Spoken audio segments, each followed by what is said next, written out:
Hi, my name is Quinton Webb, and I'm a hypnotist working at the Zen Life Center for Healing in Queen Creek, Arizona. And I'll also be a presenter at the National Guild of Hypnotists conference this summer. My background experience is as a foreign language teacher and biology tutor, and having that background experience has led me into what I'll be sharing with you here today. One of the interesting things I found when I started offering self-hypnosis workshops was how many people came to me looking to use self-hypnosis to help them memorize information. And that led me into taking my background and coupling with this, using spaced repetition techniques, self-hypnosis, and an addendum of how to use AI to make this all come together so you can offer this as something in workshops going forward. I want to preface, this is not replacing a self-hypnosis workshop.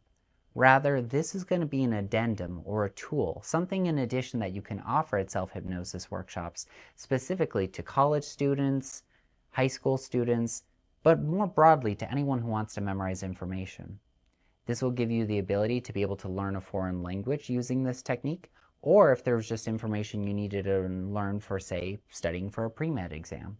These are all great things that you as a hypnotist can be able to go off and offer in self-hypnosis workshops. Doesn't matter where it's at. So if you want to learn about how to use self-hypnosis with spaced repetition techniques and AI programs to be able to deliver this comprehensive package and make and enrich your self-hypnosis workshop, come and join us in this class.